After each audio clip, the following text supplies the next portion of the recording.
നമസ്കാരം. നമ്മൾ ഇന്ന് പോകുന്നത് നിലമ്പൂർക്കാണ് കേട്ടോ. അപ്പോൾ നമ്മൾ നിലമ്പൂർ ഒരു AI ജനറേറ്റഡ് ആയിട്ടുള്ള ഇറ്റിനറി ആയിരുന്നു നമ്മളെടുത്തത്. അത് ഭയങ്കര പരാജയമായിരുന്നു കേട്ടോ, ലോക പരാജയമായിരുന്നു. പക്ഷേ AIൻ്റെ പ്രശ്നമല്ല, ഇൻ്റർനെറ്റിൽ ലഭ്യമായ വിവരങ്ങളുടെ പ്രശ്നമാണ്. അപ്പോൾ എന്തായിരുന്നാലും നമ്മൾ നിലമ്പൂർക്ക് പോകാൻ ഉറപ്പിച്ചു. അങ്ങനെ നിലമ്പൂർക്ക് പോയിക്കൊണ്ടിരിക്കുകയാണ്. അപ്പോൾ പുറകിൽ നമ്മുടെ ഭാഗവതന്മാരുടെ പാട്ടും ഒക്കെ തുടങ്ങിയിട്ടുണ്ട്. ബിനു, മാലതി ഒക്കെയാണ് ഞങ്ങളുടെ ആസ്ഥാന ഗായകർ. അവരുടെ ഗാനമേള അവിടെ ആരംഭിച്ചിട്ടുണ്ട്. പിന്നെ ഇത്തവണത്തെ ഗാനമേളയുടെ ഒരു പ്രത്യേകത എന്താണെന്ന് വെച്ചാൽ, മാലതി ടീച്ചർ പ്രത്യേകമായിട്ട് ഫ്രീ ബേർഡ്സിന് വേണ്ടി ചിട്ടപ്പെടുത്തിയ ഒരു ഗാനം കൂടി ഉൾപ്പെടുത്തിയിട്ടുണ്ട്. അത് ഞങ്ങൾ അടുത്ത് തന്നെ പുറത്തുവിടുന്നതാണ് കേട്ടോ. അടുത്ത യാത്രയിൽ ഞങ്ങളത് പുറത്തുവിടുന്നതാണ്. അപ്പോൾ അങ്ങനെ ഞങ്ങളിവിടെ എത്തിയിട്ട് ടിക്കറ്റൊക്കെ എടുത്തു. എന്നിട്ട് നമ്മൾ ഈ ഒരു ഇത് കാണാൻ വേണ്ടി പോവുകയാണ്. വെള്ളച്ചാട്ടമൊന്നുമില്ല കേട്ടോ. വെള്ളച്ചാട്ടമൊക്കെ നിന്ന് പോയിട്ടുണ്ട്. കാരണം വേനൽക്കാലത്ത് ഇവിടെ വെള്ളം വളരെ കുറവായിരിക്കും. ചെറിയ ചെറിയ പോണ്ട് ലൈക്ക് ആയിട്ടുള്ള സംഗതികളുണ്ട്, വെള്ളം കെട്ടിക്കിടക്കുന്ന. അപ്പോൾ ചെറിയ ഒഴുക്കുണ്ടാവും. അങ്ങനെയുള്ള സ്ഥലങ്ങളിൽ നമുക്ക് പോയിട്ട് ഇരിക്കാം, വെള്ളത്തിൽ കളിക്കാം, അങ്ങനെയൊക്കെ ചെയ്യാം. അപ്പോൾ ഇവിടെ ഒരു കുരങ്ങൻ്റെ പ്രതിമയുണ്ട് കേട്ടോ. അതിൻ്റെ മുകളിൽ തൊടരുതെന്ന് പ്രത്യേകം എഴുതി വെച്ചിട്ടുണ്ട്. അതുകൊണ്ട് സുജാത ആദ്യം പോയി അത് തൊട്ടു.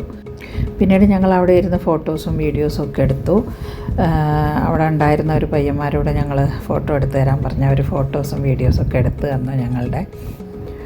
അപ്പോൾ ഇതൊരു രസമായിരുന്നു കേട്ടോ. എല്ലാവർക്കും, സ്ത്രീകൾക്ക് പ്രത്യേകിച്ചും ഇമോഷണലായിട്ടുള്ള കാര്യങ്ങൾക്ക് ഒരുപാട് ഇമ്പോർട്ടൻസ് നൽകുന്നവരാണ് സ്ത്രീകൾ, അല്ലേ?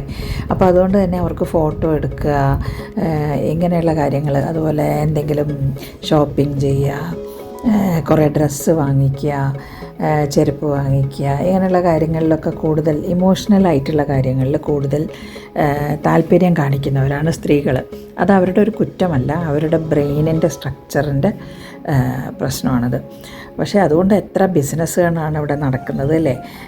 ആഭരണങ്ങൾ, വസ്ത്രങ്ങൾ ഒക്കെ സ്ത്രീകളെ ഉദ്ദേശിച്ചാണ് ഒരുപാട് ബിസിനസ്സുകൾ ഇവിടെ റൺ ചെയ്യുന്നത്, അല്ലേ?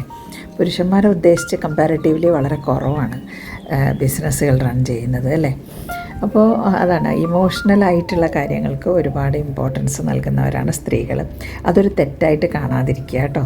അപ്പോൾ പുരുഷന്മാരൊക്കെ സ്ത്രീകളുടെ ഭാര്യമാരുടെ ഫോട്ടോ ഒക്കെ ഒന്ന് ഇടയ്ക്കെടുത്ത് കൊടുക്കുക, അവരുടെ കൂടെ ഒന്ന് കറങ്ങാൻ പോവുക, ഒരു ഡ്രസ്സ് വാങ്ങിച്ചു കൊടുക്കുക, ഇതൊക്കെ അവർക്ക് ഒരുപാട് ഹാപ്പിനെസ് നൽകുന്ന സംഗതികളാണ്. അപ്പോൾ ജീവിതത്തിൽ നിങ്ങൾക്ക് സന്തോഷമായിട്ടിരിക്കണമെങ്കിൽ ഇവരെ ഇതുപോലെ ഒന്ന് സന്തോഷിപ്പിച്ചാൽ മതി കേട്ടോ. അപ്പോൾ ഞങ്ങളവിടുന്ന് ഫോട്ടോ ഒക്കെ എടുത്തു കഴിഞ്ഞു. അതിനുശേഷം നമ്മൾ താഴേക്ക് പോകാൻ നോക്കുകയാണ്. അപ്പോൾ ഇവിടെ എന്ന് പറഞ്ഞാൽ ഒരു സീസണലായിട്ടുള്ള വാട്ടർഫോളാണ് കേട്ടോ. എല്ലാ കാലത്തും ഒന്നും ഇവിടെ വെള്ളം ഉണ്ടാവില്ല. മഴക്കാലത്ത് നന്നായിട്ട് വെള്ളം ഉണ്ടാവും, വെള്ളത്തിൻ്റെ കുത്തൊഴുക്കുണ്ടാവും. അപ്പോൾ റെസ്ട്രിക്ഷൻ ഉണ്ട് വെള്ളത്തിലേക്ക് പോകാനൊക്കെ. അന്നേരം പോകുന്നതൊക്കെ അപകടമാണ്. അതല്ലാതെ വെള്ളം കുറയുന്ന സമയത്ത് വാട്ടർഫോൾ ഉണ്ടാവുകയും ചെയ്യും. ഒരു അഡ്വഞ്ചറസ് പാർക്കൊക്കെ അല്ലേ നമ്മുടെ വാട്ടർ പാർക്ക്, അതിലൊക്കെ ഇങ്ങനെ സ്ലൈഡ് ചെയ്ത് നമ്മൾ വെള്ളത്തിലേക്ക് പോവില്ലേ, ആ രീതിയിൽ നമുക്ക് ഈ പാറപ്പുറത്തൂടെ സ്ലൈഡ് ചെയ്ത് വെള്ളത്തിൽ പോകുന്നതൊക്കെ ഞാൻ വീഡിയോസിൽ കണ്ടു ഇൻ്റർനെറ്റിൽ. അപ്പോൾ നിങ്ങൾക്ക് ഗൂഗിൾ ചെയ്ത് നോക്കിയാൽ കാണാം. അങ്ങനെയുള്ള ഒരുപാട് ഫോട്ടോസ്. പരിചയമില്ലാത്തവരങ്ങനെ അതിന് മെനക്കെടരുത്. കാരണം തലയൊക്കെ അടിച്ചു കഴിഞ്ഞാൽ പാറപ്പുറത്താണ് തലയടിക്കുക, മരണം വരെ സംഭവിക്കാം. അപ്പോൾ അതുകൊണ്ട് വളരെ കെയർഫുള്ളായിരിക്കണം ഇങ്ങനെയുള്ള കാര്യങ്ങൾ ചെയ്യുമ്പോൾ. വെള്ളത്തിലിറങ്ങാൻ പേടിയുള്ളവർ, അതുപോലെ അറിഞ്ഞുകൂടാത്തവർ, ഇങ്ങനെ സ്ലൈഡ് ചെയ്ത് പോകാൻ അറിഞ്ഞുകൂടാത്തവർ, എക്സ്പീരിയൻസ് ഇല്ലാത്തവർ ഇങ്ങനെയുള്ളത് ചെയ്യുന്നത് വളരെ അപകടകരമായിരിക്കും. അപ്പോൾ അത് പ്രത്യേകം ശ്രദ്ധിക്കാം. പിന്നെ ഇപ്പോൾ ഈ സമയത്ത്, അതായത് ജനുവരി ഫെബ്രുവരി മാസങ്ങളിലൊന്നും വെള്ളം വളരെ കുറവാണ്. അപ്പോൾ ആ സമയങ്ങളിൽ നമുക്ക് ധൈര്യപൂർവ്വം അതിലൂടെയൊക്കെ ഇറങ്ങി നടക്കുകയും ഒക്കെ ചെയ്യാം. പാറപ്പുറത്തോടെയൊക്കെ വഴുക്കൊന്നും ഉണ്ടാവില്ല. പക്ഷേ വെള്ളത്തിനകത്ത്, വെള്ളമുള്ള സ്ഥലത്ത് പാറയിൽ നല്ല വഴുക്കാണ്. അതുകൊണ്ട് ഇറങ്ങുന്നത് വളരെ കരുതി മാത്രമേ ഇറങ്ങാൻ പറ്റുള്ളൂ. അപ്പോൾ ഞങ്ങളുടെ ഫോട്ടോ എടുപ്പ്, ഷൂട്ടിങ്ങൊക്കെ കഴിഞ്ഞു. ഇനി നമ്മൾ താഴത്തേക്ക് പോകാൻ നോക്കുകയാണ്. അപ്പോൾ താഴത്തേക്ക് പോകുമ്പോൾ അതിമനോഹരമായിട്ടുള്ള കാഴ്ചയാണ് കേട്ടോ. പാറക്കെട്ടുകളും ഒക്കെ ആയിട്ട് നല്ല ഭംഗിയാണ് കാണാൻ. വളരെ എന്താ പറയുക, പ്രകൃതി രമണീയമായിട്ടുള്ള സ്ഥലമാണ്. കാണേണ്ടത് തന്നെയാണ് ആഢ്യൻപാറ ഈ ഒരു വെള്ളച്ചാട്ടം ഞങ്ങൾ കണ്ടില്ല കേട്ടോ. കാരണം വെള്ളം കുറവായിരുന്നു അതുകൊണ്ട്. പക്ഷേ ഈ ഒരു പ്രകൃതി ഭംഗിയുണ്ടല്ലോ, വളരെ ഭംഗിയാണ് കാണാൻ. ഇതൊരു പോണ്ട് പോലത്തെ സ്ഥലമാണ് കേട്ടോ. ഇവിടേക്കാണ് ആൾക്കാർ സ്ലൈഡ് ചെയ്തിങ്ങനെ പോകാറുള്ളത്. അപ്പോൾ ഇവിടെയൊക്കെ ബാരിക്കേഡ് ഉണ്ട്. ഈ ബാരിക്കേഡ് ക്രോസ് ചെയ്തിട്ട് അപ്പുറം പോകാൻ പറ്റില്ല മഴക്കാലത്തൊന്നും. അപ്പോൾ ചെന്ന ഉടനെ തന്നെ കുറേ ആൾക്കാർ വെള്ളത്തിലിറങ്ങി. ആനന്ദേച്ചിയൊക്കെ വെള്ളത്തിൻ്റെ അകത്താണ്, ബാക്കിയുള്ളവരൊക്കെ വെള്ളത്തിലിറങ്ങി. ഞാൻ മാത്രമേ ഉള്ളൂ ഇറങ്ങാത്തത്. ഞാൻ, സുലോചന ടീച്ചർ, അതുപോലെ സതി ടീച്ചർ, ഞങ്ങളൊക്കെ കാലും കയ്യൊക്കെ പ്രശ്നമുള്ള ആൾക്കാരാണ്. അതുകൊണ്ട് ഞങ്ങൾ ഇറങ്ങിയില്ല. അപ്പോൾ ബാക്കിയുള്ളവരൊക്കെ വെള്ളത്തിലിറങ്ങി കളിക്കുന്നുണ്ടായിരുന്നു. പക്ഷെ നല്ല തണുത്ത തെളിനീര് പോലത്തെ വെള്ളം കേട്ടോ. ശരിക്കും ഒഴുക്കുണ്ട്, ഒരു സൈഡിൽ കൂടെ ഒഴുക്കുണ്ട്. അതുകൊണ്ട് നമുക്ക് പേടിക്കേണ്ട ആവശ്യമില്ല. ആളുകൾ വന്നിട്ടുണ്ടെങ്കിലും വൃത്തികേടൊന്നും ആവില്ല. വെള്ളം ഒഴുക്കുണ്ട്, സൈഡിൽ കൂടി കണ്ടില്ലേ, നന്നായിട്ട് ഒഴുകി പോകുന്നുണ്ട്. ഫ്രഷായിട്ടുള്ള വെള്ളമാണ് ഇങ്ങനെ അവിടെ കെട്ടി ഒരു പോണ്ട് ലൈക്ക് ആയിട്ട് കാണുന്നത്. അപ്പോൾ ഞങ്ങൾ കുറച്ച് പേര് അവിടെ പാറപ്പുറത്തൊക്കെ ഇരിക്കുന്നുണ്ടായിരുന്നു. കുറേ പേര് വെള്ളത്തിലിറങ്ങി. പ്രേമ ടീച്ചർ ഡ്രസ്സൊക്കെ വലിച്ചു കയറ്റി ഇറങ്ങാൻ റെഡി ആയിട്ടിരിക്കുകയാണ്. അപ്പോൾ വെള്ളത്തിൽ കുറേ നേരം ഇങ്ങനെ കളിച്ചു എല്ലാവരും. ഞാൻ വെള്ളത്തിലിറങ്ങിയില്ല, കാരണം എനിക്ക് വെള്ളം കുറച്ച് പേടിയുള്ള ആളാണ് ഞാൻ. അതുകൊണ്ട് തന്നെ ഞാൻ ഇറങ്ങിയില്ല. പിന്നെ എനിക്ക് കാല് ചെറിയ പ്രശ്നമുള്ളതുകൊണ്ട് സ്ലിപ്പറിയൊക്കെ ആയി കഴിഞ്ഞാൽ ബുദ്ധിമുട്ടാണ്. അപ്പോൾ ശ്യാമൾ ടീച്ചർ എന്നെ ഇറക്കാൻ കഴിയുന്നതും നോക്കിയിട്ടുണ്ടായിരുന്നു. ഞാൻ പേടിക്കണ്ട എന്നൊക്കെ പറയുന്നുണ്ടായിരുന്നു. അവർക്ക് നീന്താൻ അറിയാം, പക്ഷേ എനിക്ക് ബാലൻസ് ചെയ്യാൻ പറ്റില്ല. അതുകൊണ്ട് ഞാൻ ഇറങ്ങിയില്ല, വെള്ളത്തിലേക്ക് ഇറങ്ങിയില്ല. പക്ഷേ വെള്ളം ഒന്ന് എക്സ്പീരിയൻസ് ചെയ്യണമെന്നുണ്ടായിരുന്നു. അപ്പോൾ ഞാൻ പോയിട്ട് കുറച്ച് വെള്ളമൊക്കെ എടുത്ത് മുഖത്തൊക്കെ ആക്കി, അല്ലാതെ വെള്ളത്തിൽ ഇറങ്ങിയില്ല. പേടിയുണ്ടായിരുന്നു നല്ല, കാരണം സ്ലിപ്പറിയാണ് അവിടെ, നല്ല സ്ലിപ്പറിയാണ്. എനിക്ക് ബാലൻസ് കിട്ടില്ല കാലിന്, അതുകൊണ്ട് ഞാൻ ഇറങ്ങിയില്ല. ബാക്കിയുള്ളവരൊക്കെ ഇറങ്ങി. എന്ത് മനോഹരമായിട്ടുള്ള സ്ഥലം നോക്കൂ. ബാക്ക്ഗ്രൗണ്ട് പാറക്കെട്ടുകളും ഒക്കെ ആയിട്ട് നല്ല ഭംഗിയായിരുന്നു. ഞാൻ ഈ ഭംഗിയൊക്കെ ഇങ്ങനെ ആസ്വദിക്കുമായിരുന്നു. കുറേ ഞാൻ ക്യാമറയിൽ പകർത്തുകയും ചെയ്തു. അപ്പോൾ നിങ്ങളും കണ്ടു നോക്കൂ കേട്ടോ, വളരെ ഭംഗിയുള്ള കാഴ്ചയാണ്. അപ്പോൾ ശ്യാമൾ ടീച്ചർക്കൊക്കെ നീന്താൻ അറിയാം, അതുകൊണ്ട് അവർക്കൊക്കെ ഇറങ്ങുന്നതിന് പേടിക്കാനില്ല.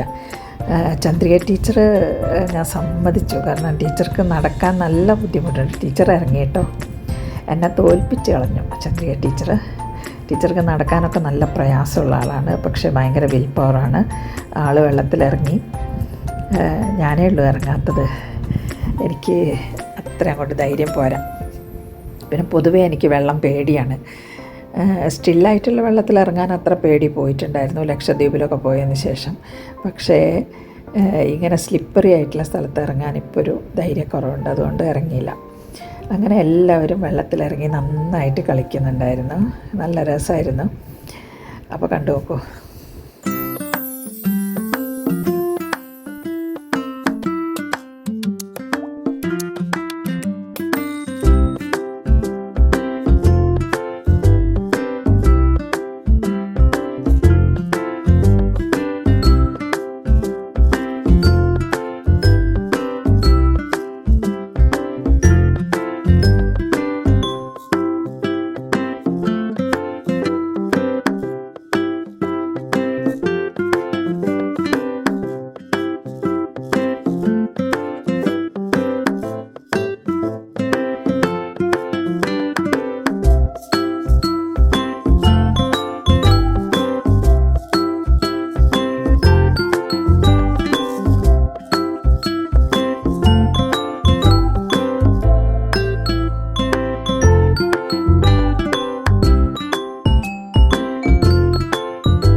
അപ്പോൾ എല്ലാവരും കുറച്ച് കഴിഞ്ഞപ്പോൾ വെള്ളത്തിൽ നിന്ന് കരയ്ക്ക് കയറി.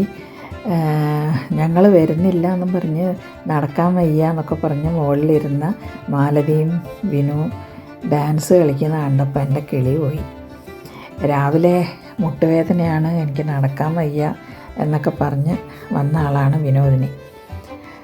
കളിക്കുന്ന കണ്ടില്ലേ, ഇവരുടെ ചാട്ടം കണ്ടപ്പോൾ എൻ്റെ കിളി പോയി. സത്യം പറഞ്ഞാൽ ഗംഭീര ഡാൻസായിരുന്നു.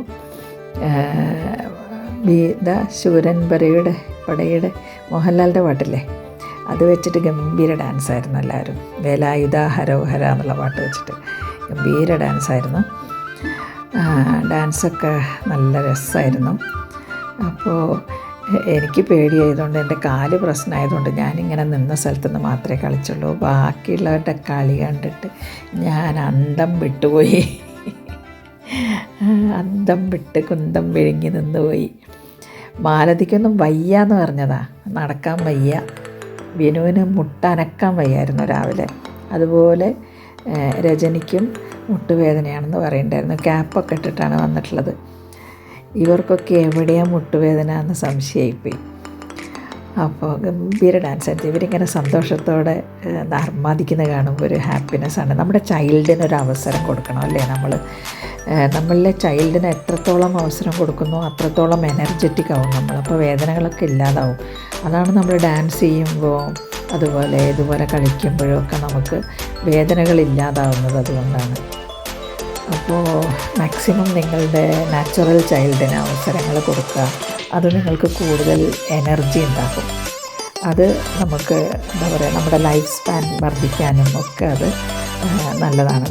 അപ്പോൾ അതുകൊണ്ട് എപ്പോഴും നാച്ചുറൽ ചൈൽഡിനെ നമ്മൾ കൺട്രോൾ ചെയ്യണം. പരിധി വിട്ട് പോകാൻ സമ്മതിക്കരുത്. പക്ഷേ നമ്മൾ നാച്ചുറൽ ചൈൽഡിന് ധാരാളം അവസരങ്ങൾ കൊടുക്കണം.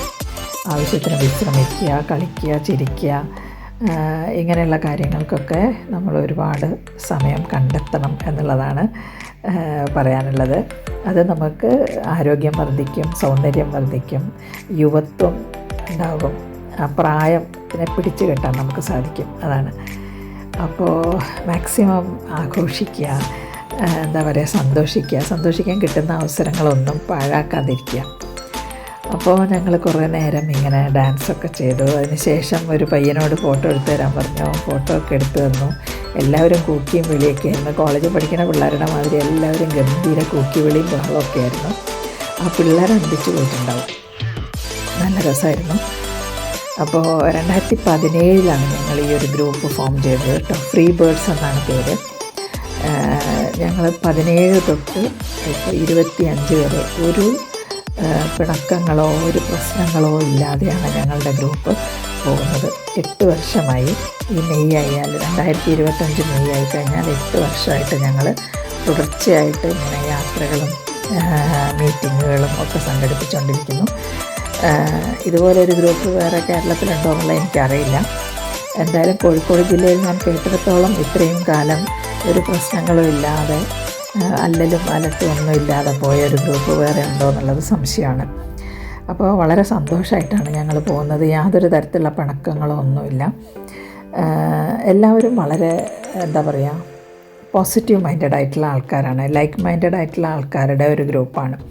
ഇനി എന്തെങ്കിലും ആർക്കെങ്കിലും പ്രശ്നങ്ങളുണ്ടെങ്കിലും അത് സോൾവ് ആയി പോകും. അതൊന്നും നിസ്സാരമായിട്ട് തള്ളിക്കളയാൻ പറ്റുന്ന ആളുകളാണ് എല്ലാവരും. അപ്പോൾ അതുകൊണ്ട് തന്നെ ഈ ഗ്രൂപ്പ് വളരെ ഭംഗിയായിട്ട് മുന്നോട്ട് പോകുന്നുണ്ട്. അപ്പോൾ ആ ഒരു സന്തോഷം കൂടെ അവിടെ അറിയിക്കുകയാണ്. അപ്പോൾ ഇവിടുത്തെ ഒരു പ്രകൃതി ഭംഗി ഞാനിങ്ങനെ ക്യാമറയിൽ പകർത്തിയിരുന്നു. അതിന് തൊട്ടടുത്ത് തന്നെ ഒരു ഹൈഡ്രോ ഇലക്ട്രിക് പ്രോജക്റ്റും ഉണ്ട് കേട്ടോ, KSEBയുടെ. വളരെ ചെറിയ 3.5 മെഗാവാട്ടോ അങ്ങനെ എന്തോ ഉള്ളൂ. ചെറിയ ഒരു ഹൈഡ്രോ ഇലക്ട്രിക് പ്രോജക്റ്റാണ് ഇത്. ഒരു സെൻസിറ്റീവ് ഏരിയ ആയതുകൊണ്ട് നമ്മളതിൻ്റെ വീഡിയോ ഒന്നും കാണിക്കുന്നില്ല. അപ്പോൾ ഞങ്ങളങ്ങനെ അടിച്ചു പൊളിച്ചു. ഇന്ന് ഇത്രയേ ഉള്ളൂ. ഇനി അടുത്ത വീഡിയോയിൽ കാണാം. അതുവരെ നന്ദി, നമസ്കാരം.